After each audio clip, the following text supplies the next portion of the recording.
হয়ে যেতে পারে। আমি এখন মৃত্যুর 15টা ভালো আলামত বলবো, তাহলে আপনারা বুঝতে পারবেন। আমরা আল্লাহর কাছে দোয়া করব, আল্লাহ আমাদেরকে এই থেকে ভালো একটা মৃত্যুর আলামত দিয়ে দুনিয়ার থেকে নিয়ে। 1 নম্বর ভালো মৃত্যুর আলামত, পয়গম্বর বলেন আবু দাউদ শরীফের 3116 নম্বর হাদিসের বর্ণনা। পয়গম্বর বলেন, قال النبي صلى الله عليه وآله وسلم من كان آخر كلامه لا إله إلا الله دخل الجنة। পয়গম্বর বলেন, আমার উম্মত যার মৃত্যু এমন অবস্থায় হইল সে মৃত্যুর সময় লা ইলাহা ইল্লাল্লাহ বলল, সে মারা যাওয়ার সঙ্গে সঙ্গে জান্নাতে প্রবেশ করবে। সুবহানাল্লাহ। এই জন্য আল্লাহর কাছে দোয়া করতে হবে, আল্লাহ মৃত্যু তো দিবা আজ হোক কাল হোক, যখন মৃত্যুবরণ করব তখন যেন কালিমা নসিব হয়। 2 নম্বর পয়গম্বর বলেন, নাসাই শরীফের 1828 নম্বর হাদিসের বর্ণনা, মাউতুল মুমিন লিআরাকিল জাবিন, মৃত্যুর সময় দেখবেন যার কপাল ঘামায়, এটা ভালো মৃত্যুর আলামত। 3 নম্বরে পয়গম্বর বলেন, তিরমিজি শরীফের 1074 নম্বর হাদিসের বর্ণনা, পয়গম্বর বলেন, মা মিন মুসলিমিন ইয়ামুতু ইয়াওমাল জুমআতি আও লাইলাতাল জুমআতি ওয়াকাহুল্লাহু ফিতনাতাল কবরি। পয়গম্বর বলেন, যেই ব্যক্তি জুমার দিন অথবা জুমার রাতে মৃত্যুবরণ করবে, যে মুসলমান জুমার দিন অথবা জুমার রাতে মৃত্যুবরণ করবে, আল্লাহ রাব্বুল আলামিন তার কবরের আযাব মাফ করিয়ে দেবেন। সুবহানাল্লাহ। 4 নম্বর ভালো মৃত্যুর আলামত পয়গম্বর বলেন, এটা মুসলিম শরীফের 4835 নম্বর হাদিসের বর্ণনা। পয়গম্বর সাহাবাদেরকে বললেন, মা তাউদ্দুনাস শহীদ, এই সাহাবাদের দল, তোমরা শহীদ কাকে মনে করো? শহীদ কাকে মনে করো? তখন পয়গম্বর বললেন, মান কুতিলা ফি সাবিলিল্লাহ ফাহুয়া শহীদ, যেই ব্যক্তি আল্লাহর রাস্তায় যুদ্ধ করতে গিয়ে মারা যায়, যুদ্ধ করতে করতে মারা যায়, আমরা তো তাকে শহীদ মনে করি। তখন নবীজি বললেন, যদি আল্লাহর রাস্তায় যুদ্ধ করতে গিয়ে মারা যাওয়ার পরে যদি শহীদ হয়, তাহলে তো আমার উম্মতের ভিতর শহীদ কমিয়ে যাবে, শহীদের সংখ্যা কম হবে। আবার কেমনি বাড়ানো যায়? তখন নবীজি বললেন, মান কুতিলা ফি সাবিলিল্লাহ ফাহুয়া শহীদ ওয়া মান মাতা ফি সাবিলিল্লাহ ফাহুয়া শহীদ ওয়া মান মাতা ফিত তাউনি ফাহুয়া শহীদ। পয়গম্বর বললেন, আমার উম্মত যারা যুদ্ধ করতে করতে মারা যাবে তারা তো শহীদ।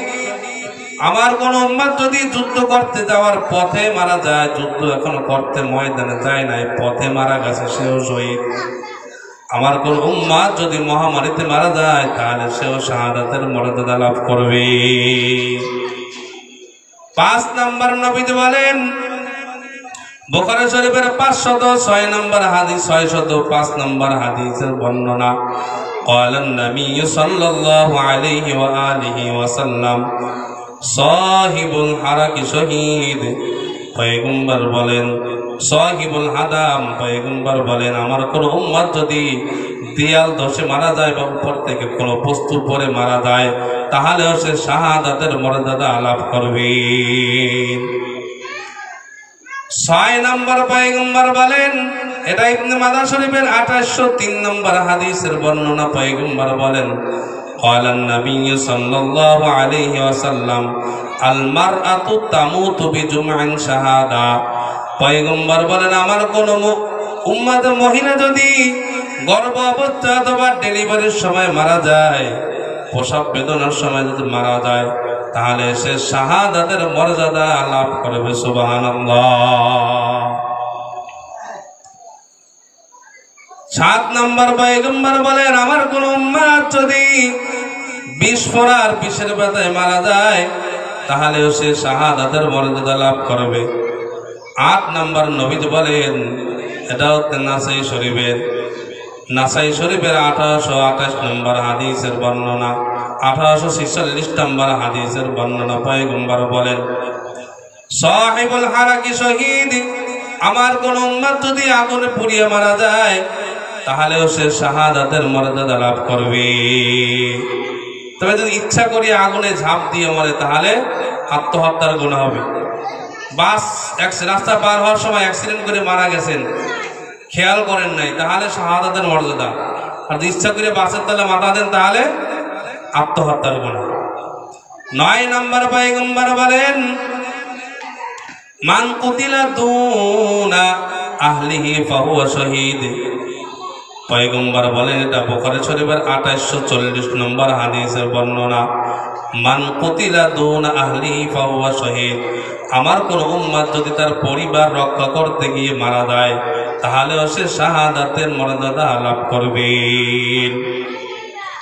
10 নম্বর নবীজি বলেন, 10 11 12 এটা নাসাই শরীফের 4095 নম্বর হাদিসের বর্ণনা। পয়গম্বর বলেন, মান কুতিলা দুনা আহলিহি ফাহুয়া শহীদ, মান কুতিলা দুনা মালিহি ফাহুয়া শহীদ, ওয়া মান কুতিলা দীনিহি ফাহুয়া শহীদ।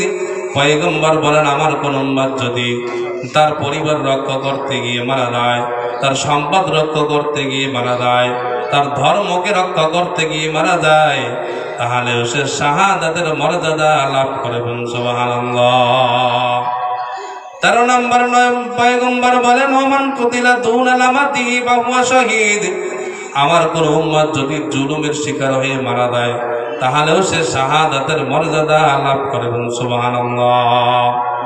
14 নম্বর ভালো মিত্র আলামত নবীজি বলেন, তিরমিজি শরীফের 1665 নম্বর হাদিসের বর্ণনা। পয়গম্বর বলেন, ক্বালান নবী সাল্লাল্লাহু আলাইহি ওয়া আলিহি ওয়াসাল্লাম রিবাতু ফি সাবিলিল্লাহ। পয়গম্বর বলেন, আমার কোন উম্মত যদি আল্লাহর রাস্তায় গিয়া মারা যায়, আল্লাহর রাস্তায় পাহারা দিতে গিয়ে মারা যায় তাহলে আমার পয়গম্বর বলেন, একদিন পাহারা দিলে, আল্লাহর রাস্তায় যুদ্ধ করতে গিয়ে একদিন পাহারা দিলে 1 মাস নফল রোজা এবং 1 মাস সারা রাত জাগিয়ে ইবাদত করার সওয়াব আল্লাহ তাআলা আমলনামায় দিয়ে দেয়।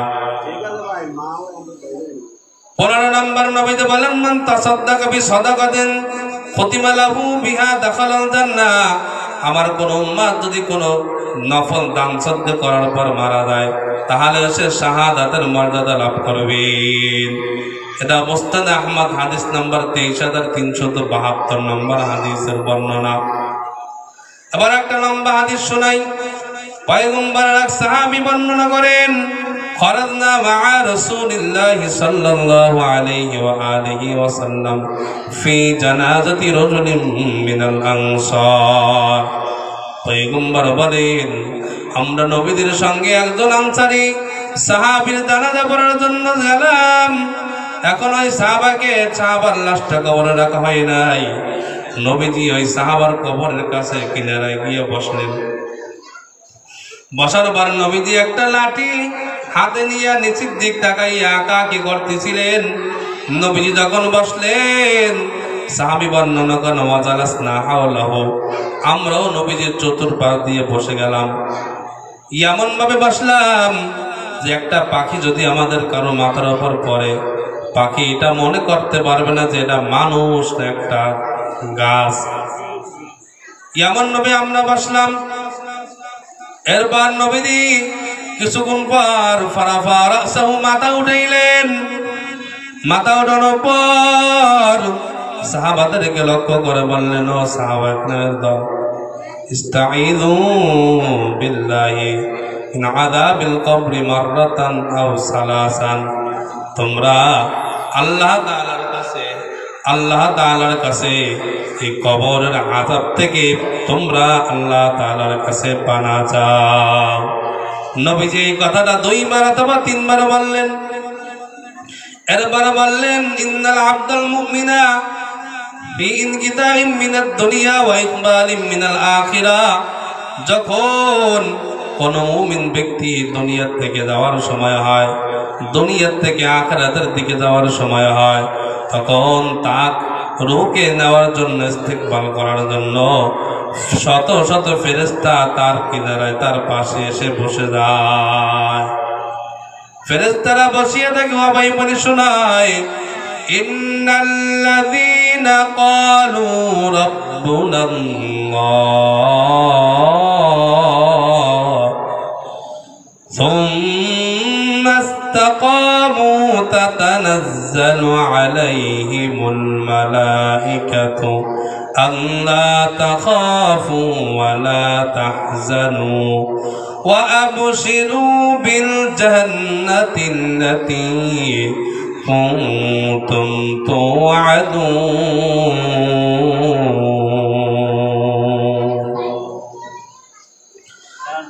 ফেরেশতা বান্দা থাকে, আল্লাহ বলেন নিশ্চয়ই যারা বলবে ইন্নাল্লাযীনা ক্বালু রাব্বুনাল্লাহ, নিশ্চয়ই যারা বলবে যে আমাদের রব একমাত্র আল্লাহ। আমাদের রব কে? আল্লাহ আমাদের রব। আল্লাহ আল্লাহ তু মেরা মাবুদ হ্যায়, আল্লাহ আল্লাহ তু মেরা মাশুক হ্যায়, আল্লাহ আল্লাহ তু মেরা গফফার হ্যায়, আল্লাহ আল্লাহ তু মেরা সত্তার হ্যায়। আমাদের রব একমাত্র আল্লাহ, এই কথা যে বলবে আর এর উপর যে ইস্তেকামত থাকবে, অটল থাকবে, তখন ওই ব্যক্তির মৃত্যুর সময় ফেরেশতারা আসিয়া বলবে, আল্লাহর বান্দা তোমার কোনো ভয় নাই, চিন্তা নাই, আমরা তোমাদের সাথে আসি, তোমার কোনো টেনশন নাই, চিন্তা নাই। এইভাবে করিয়ে তার ফেরেশতারা দুই পাশ দিয়ে বসে যায়। এরপরে মৃত্যুর ফেরেশতা, জান কবজের ফেরেশতা তার জানটা সুন্দরভাবে বের করে। হাদিসে আছে তাসিলু কামা তাসিলু, এমন ভাবে সহজভাবে বের করে যেরকম একটা পাত্র থেকে সুন্দরভাবে পানি ফোঁটা ফোঁটা করে বের হয়, কোনো কষ্ট হয় না। ওইভাবে মুমিন ব্যক্তির জানটা বের করে, সুবহানাল্লাহ। বের করার পর এই সাথে থাকা ফেরেশতারা জান্নাত থেকে সুগন্ধি এবং জান্নাতের কাপড় নিয়ে গেছে, কাপড়ের ভিতরে তার জানটাকে পেঁচাইয়া আল্লাহ তাআলা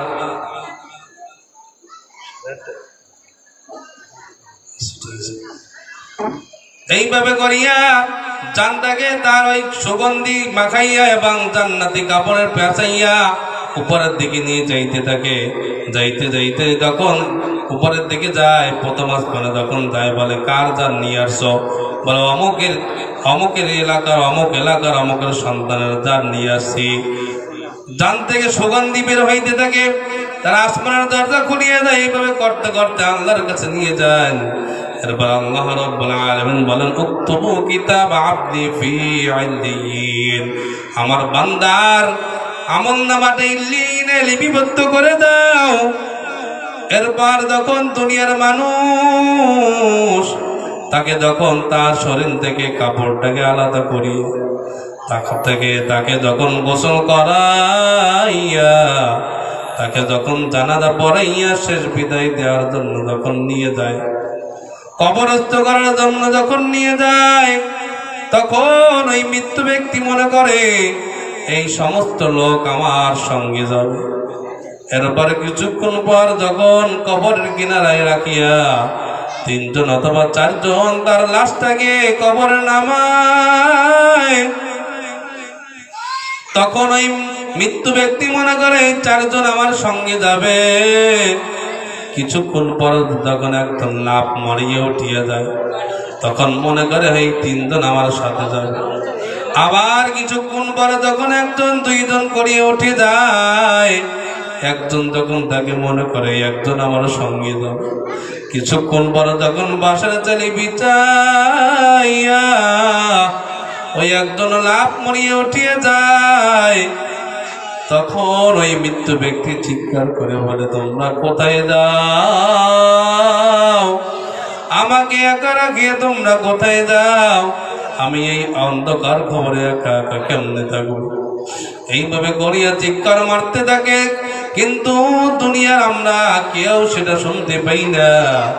এক পর্যায়ে যখন তাকে কবরস্থ করিয়া বাঁশের চারি বিছাইয়া, গলা পাতা বিছাইয়া, মাটি চাপা দিয়া আমরা যখন চলে আসি, কিছুক্ষণ পর ইয়াতিয়ান মালাকান, দুই জন ফেরেশতা ওই মৃত্যু ব্যক্তির কবরে আসে, আসিয়া ওই লিসানে তাকে বসায়,